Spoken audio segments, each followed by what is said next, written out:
French के Paris city में 14 जुलाई 1789 को भगदड़ मच गई थी। क्यों मची थी ये भगदड़? राजा ने अपने सेना को भेजा था सिटी के अंदर। क्यों भेजा था सिटी के अंदर? कि भाई चेक करके आओ सिटी में क्या चल रहा है वो सब।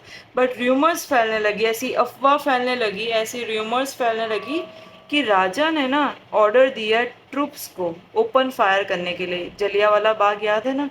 वैसे ही राजा ने ओपन फायर करने का आदेश दिया है अपने सेना को। पर एक्चुअल में ऐसी कोई बात सच नहीं थी, वो सिर्फ क्या थी, एक अफवाह थी।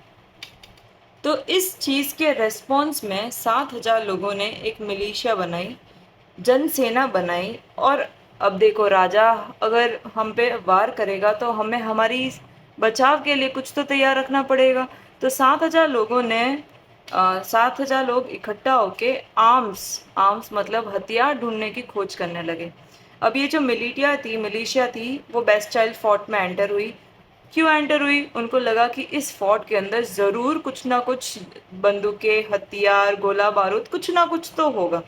ठीक है, तो ये फोर्ट में एंटर हुए। अब ये जो कमांडर था बेस्टाइल फोर्ट का, उसको 7,000 लोगों ने मिलके मार दिया। तो commander of Bastille fort was killed, मार दिया। और 7 प्रिजनर्स जो कैदी थे उस फोर्ट के अंदर, उन 7 प्रिजनर्स को उन 7,000 लोगों ने मिलकर रिलीज कर लिया।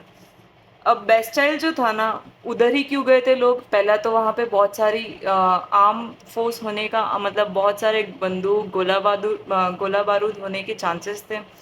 पर उसके अलावा भी बेस्टाइल जो था ना, उसे लोग बहुत नफरत करते थे। और फिर उसके बाद में ना, ये जितना भी बेस्टाइल के अंदर जितने भी पत्थर वगैरह थे ना, वो इकट्ठा करके लोगों ने मार्केट में सेल करना स्टार्ट कर दिया। तो वहाँ से पत्थर वगैरह छुराए फोर्ट के अंदर से और मार्केट के अंदर सेल करना स्टार्ट कर दिया था। और ये सब लोग इतनी ज़्यादा भगदड़ मचा क्यों रहे थे? क्योंकि बहुत ज़्यादा प्राइसेस बढ़ा दी गई थी। किसकी? ब्रेड की। मतलब जो बेसिक चीज़ें उनकी प्राइसेस बहुत बढ़ाई थी राजा ने। अब राजा ने ऐसा क्यों किया था, उसकी स्टोरी स्टार्ट होती है। French society during late 18th century में क्या हुआ था? इन 1774। अब देखो हम क्या कर रहे हैं, हम 1789 का किस्सा सुना, उसके कुछ साल पहले 1774 की बात है। किंग लुइस 16 को राजा बना दिया गया था। बर्बन फैमिली का था और वो 20 साल का ही था। और राजा तो बना, उसके बाद में उसने उसकी शादी किससे की? ऑस्ट्रेलियन प्रिंसेस से, जिसका नाम था मैरी एंटोनिएट। अब शादी के बाद में ना, जैसे ही वो राजा बना था, तो राजा को पता चला कि यार मेरे हिस्से में तो कुछ आया ही नहीं है, मेरे पास में एम्प्टी ट्रेजरी है। एम्प्टी ट्रेजरी होने का मतलब है खजाना तो है ही नहीं। मतलब मेरी जगह की, मेरी जो किंगडम है उसकी हालत बहुत ख़राब है। और क्यों ख़राब है? क्यों ख़राब है उसका कारण? Why he found empty treasury? War had drained financial resources. War में सारे जो फाइनेंशियल रिसोर्सेज थे वो सब के सब खत्म हो चुके थे। अब cost of maintaining court at Palace of Versailles, France helped 13 American colonies to gain independence from Britain. अब दूसरी चीज़ क्या थी कि जिस महल में राजा रह रहा था उसको मेंटेन करने की कॉस्ट बहुत ज़्यादा थी। उसमें सिपाही चाहिए थे, नौकर चाहिए थे, उसको साफ़ सफाई करने के लिए, मतलब बहुत ज़्यादा मेंटेनेंस कॉस्ट थी जो वो पे नहीं कर पा रहे थे। तीसरी चीज़, फ्रेंच ने 13 अमेरिकन कॉलोनीज़ को इंडिपेंडेंस दिलाने में हेल्प करी है।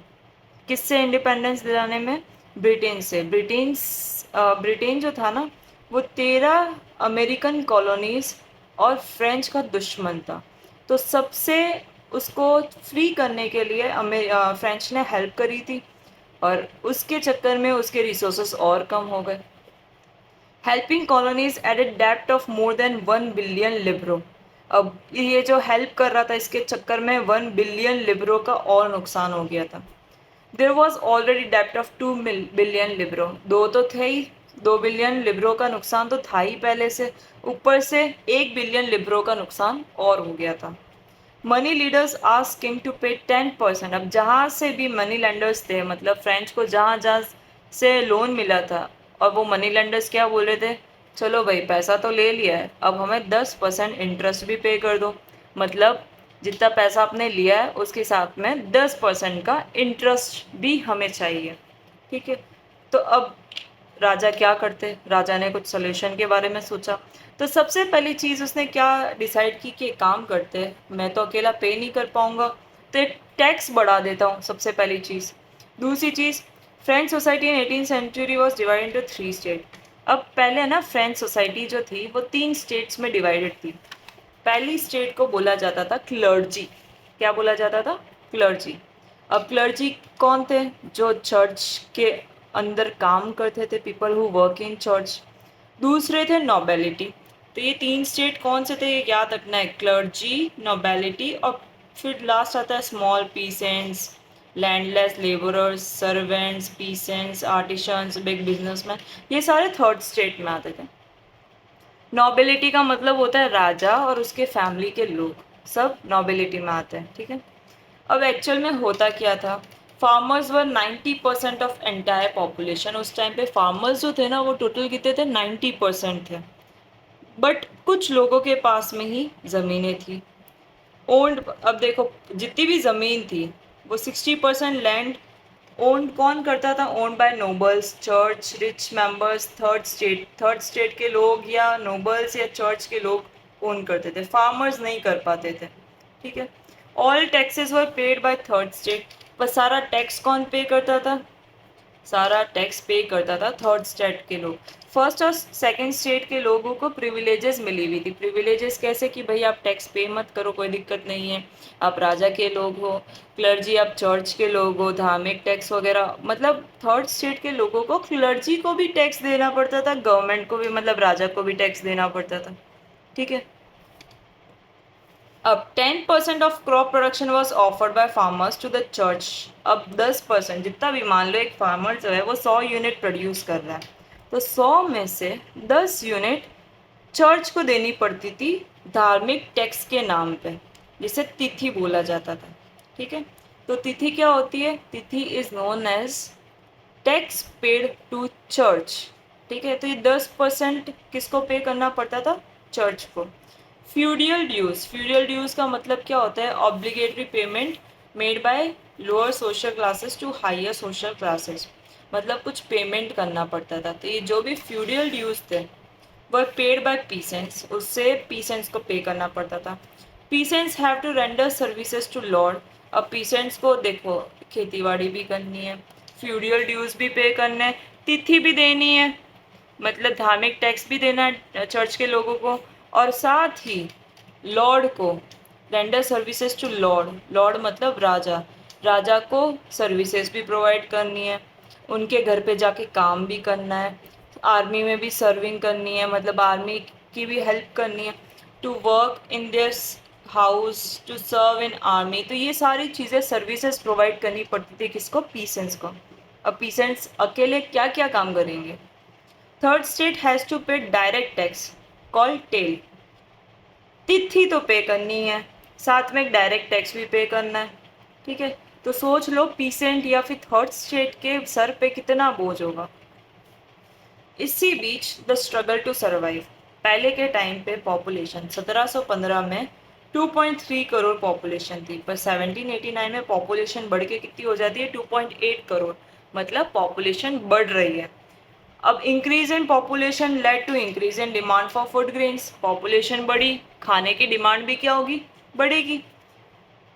Price of goods increase because of more demand led to increase in gap between rich and poor.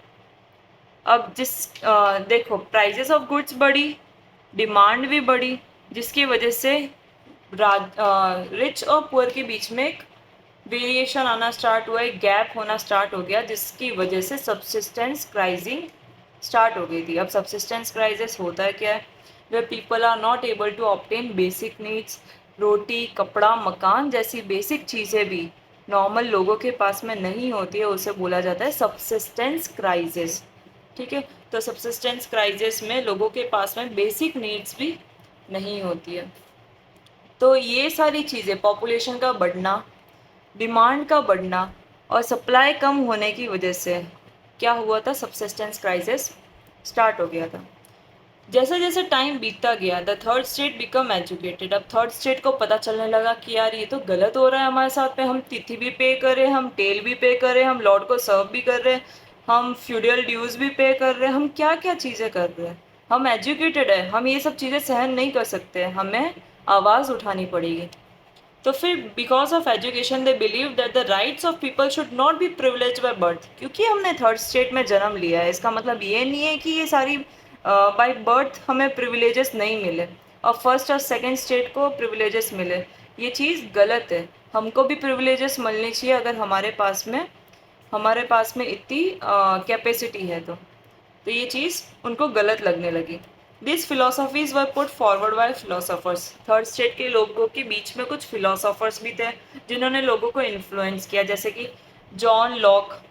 John Locke ने क्या लिखा था, एक टू ट्रीटीज ऑफ गवर्नमेंट। और उसने ना इस बुक के अंदर मोनार्की को भर भर के अपोज किया कि मोनार्क नहीं होना चाहिए, मोनार्क ये करता है वो करता है, हम सहन नहीं करेंगे। ये सब चीज़ें टू ट्रीटीज ऑफ गवर्नमेंट में जॉन लॉक ने बहुत अच्छे से एक्सप्लेन किया। जॉन जैक रोसियो भी एक ऐसा इंसान था जिसने उस चीज़ को अपोज किया था।